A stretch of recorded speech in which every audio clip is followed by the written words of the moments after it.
ماں کو انگریزی نہیں آتی، اس کو رکھیں ایک طرف۔ ایڈوکیٹس، وکیلوں کو انگریزی آتی ہے، پھر وہ کیوں اعتراض کر رہے ہیں؟ ڈان اخبار میں سرخی لگی ہے، وہ کسی عالم نے نہیں لگائی، انگلش میں لگائی ہے اور غیر علماء نے لگائی ہے۔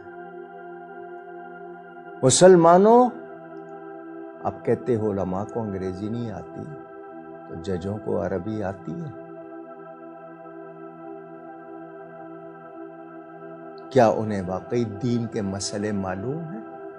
آیت کا ترجمہ، تشریح، شان نزول، سیاق و سباق کس کے بارے میں ہے؟ کیا اس سے حکم نکلتا ہے؟ کیا یہ ججوں کو آتا ہے؟ ایک کیس داخل ہوا ہے، ایف آئی آر میں لکھا ہوا ہے 295 بی 298 سی قرآن ایکٹ، تینوں چیزیں لکھی ہوئی ہیں۔ جج صاحب سی جے پی، چیف جسٹس آف پاکستان، ان دونوں باتوں کو کیوں نظر انداز کر رہے ہیں؟ کیوں اس کا ذکر نہیں کر رہے؟ وکیلوں کو بولنے کیوں نہیں دے رہے؟ منمانی اپنی خواہشات کو کیوں بتانا چاہ رہے ہیں؟ شریعت کا حکم دیکھیں، 1952-53 میں پہلی تحریک یہی چلی تھی، پھر 1974 میں چلی، پاکستان کے آئین میں یہ شامل ہوئی، پھر 1984 میں تفصیلات آ گئیں۔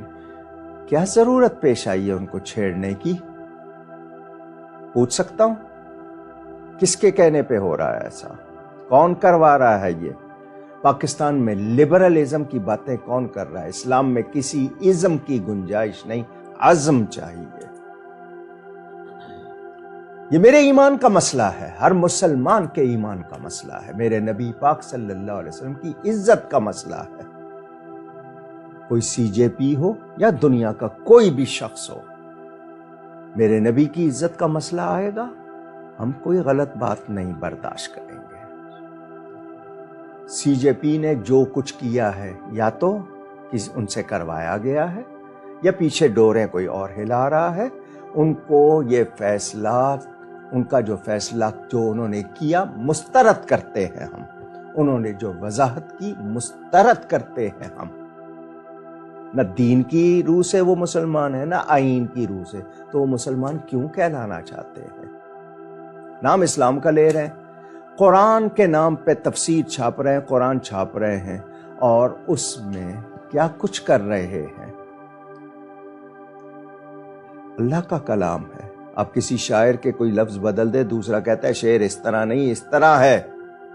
زیر زبر آپ کے سامنے قرآن کی کوئی غلط پڑے، آپ فوراً ٹوکیں گے۔ اللہ کے کلام سے غلط لفظ جس کو اللہ نے نہیں کہا وہ ڈال دینا اللہ کی طرف سے کس نے اجازت دی ہے؟ اور تفسیر قرآن کی ہوتی ہے، جب یہ مسلمان نہیں ہے تو پھر قرآن کی بات کیوں کر رہے ہیں؟ تو چیف جسٹس آف پاکستان کو ہم ادب سے کہتے ہیں، آپ بہت بڑے عہدے پہ ہیں، آپ اپنے عہدے کے تقاضے پورے کیجئے۔ آپ کو آئین پاکستان، جب ایف آئی آر میں چالان میں لکھا ہوا ہے 295 بی اور 298 سی، آپ نے اس کو کیوں نظر انداز کیا؟ اب وکیلوں کی بات کیوں نہیں سن رہے؟ الحمدللہ پیر صاحب گولڑا شریف نے اعلان کر دیا ہے، تمام علماء اہل سنت، مفتی منیب الرحمان صاحب کے، دیگر لوگوں کے فتوے آ گئے ہیں۔ اگر آپ کو فتوے چاہیے، آپ نے رائے مانگی، ہم کھل کے رائے دے رہے ہیں، ہم آپ کے فیصلے کو بڑے فخر سے مسترد کر رہے ہیں، اور اس پہ خوشی ہے ہمیں مسترد کرنے میں، کیونکہ آپ کا فیصلہ غلط ہے۔ آپ کو قرآن و سنت کے مطابق بات کرنی ہوگی اور تمام لوگوں کو سننا ہوگا، اگر آپ کو اپنی عاقبت عزیز ہے تو۔ ورنہ مجھے بتائیں، اس کے اثرات یہ عوامی تحریک بن گئی تو اس کا وبال کس پر ہوگا؟ آپ نے کیوں چھیڑا اس کو؟ آپ آج چیف جسٹس ہیں، کل نہیں ہوں گے، دین رہے گا، میرے نبی کی عزت رہے گی، اور یہ عقیدہ رہے گا، اس میں لچک نہیں ہے۔ آپ نے وقت سے فائدہ اٹھایا ہے، اگر آپ کو کسی نے یہ کروایا ہے کہ جی لوگ سیاست میں، الیکشن کی گہما گہمی میں، کرکٹ میں لگے ہوئے، ایمان والے جاگتے رہتے ہیں، الحمدللہ۔ آپ کہتے ہیں توہین عدالت، بات بات پہ آپ کے کتنے کلپ موجود ہیں، تمیز سے بات کرو، توہین عدالت، کنٹمپٹ۔ آپ کو توہین عدالت کا بڑا خیال ہے، توہین رسالت کا کوئی خیال نہیں۔ جو شخص مسلمان نہیں ہے، پھر مقدمہ کیا ہے؟ آپ نے اس شخص کو بری کر دیا اور پھر آپ نے کہا جی ہر مذہب کو اجازت ہے۔ اس کو پہلے مذہب تو ثابت کریں گے یہ مذہب ہے یا فتنہ ہے؟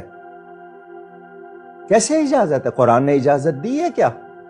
قرآن کے نام پہ غلط باتیں، اسلام کے نام پہ غلط باتیں کرنے کی کیا قرآن اور حدیث نے اجازت دی ہے؟ اگر آپ کو احکام چاہیے، علماء بیٹھے ہیں، آپ نے ان سے رہنمائی مانگی ہے نا، میں بھی آپ کے سامنے پیش کر رہا ہوں۔ اس معاملے میں ہمارے پاس کوئی لچک نہیں ہے۔ دین کے معاملے میں ہم جان دے سکتے ہیں، نبی کی اور قرآن کے بارے میں اس کی معمولی سی بے ادبی برداشت نہیں کر سکتے۔ واضح رہے، یہ ایمان کا مسئلہ ہے، غیرت ایمانی کا مسئلہ ہے۔ میں تمام لوگوں سے کہوں گا روز کلپ بنائیں، فیس بک پہ چڑھائیں، دنیا کو بتا دیں مسلمان اس معاملے میں کوئی لچک نہیں رکھتے۔ علماء اپنی نمازوں میں 5 وقت اور جمعے کو خاص طور پر پرامن پرزور احتجاج بھی کریں اور اپنا کلپ بنا کر 1 منٹ کا ضرور چڑھائیں، فیس بک پہ بھر دیں، ان کے لیے کوئی راستہ نہ چھوڑیں۔ وہ حکمران ہو، عدلیہ ہو، کوئی ادارہ ہو، سن لیں، نبی پاک کی عزت پہلے، باقی سب کچھ بعد میں۔ کوئی گنجائش نہیں ہے ہمارے پاس، کسی کے لیے کوئی رعایت نہیں ہے۔ اللہ تعالی ہمیں ثابت قدم رکھے، اور یہ فیصلہ اگر نہ بدلا گیا تو پھر یاد رہے، پاکستان سے اسلام کو نہیں نکالا جائے گا بلکہ اسلام کے ہر مخالف کو نکالا جائے گا، ان کو دیس نکالا دیں گے۔ یہ پاکستان بنا اسلام کے نام پر ہے۔ پاکستان کا مطلب کیا؟ لا الہ الا اللہ محمد الرسول اللہ صلی اللہ علیہ وسلم۔ کوئی لچک نہیں ہے، نہ ہوگی۔ یہ فیصلہ درست کرنا پڑے گا، ورنہ آپ چاہیں گے یہ فیصلہ نہیں رہے گا۔ یہ ذہن میں رکھیے، یہ فیصلہ نہیں رہے گا، نہ چل سکے گا، نہ کوئی چلنے دے گا۔ جب تک کوئی ایک بھی مسلمان زندہ ہے، آپ کا غلط فیصلہ نہیں چلے گا۔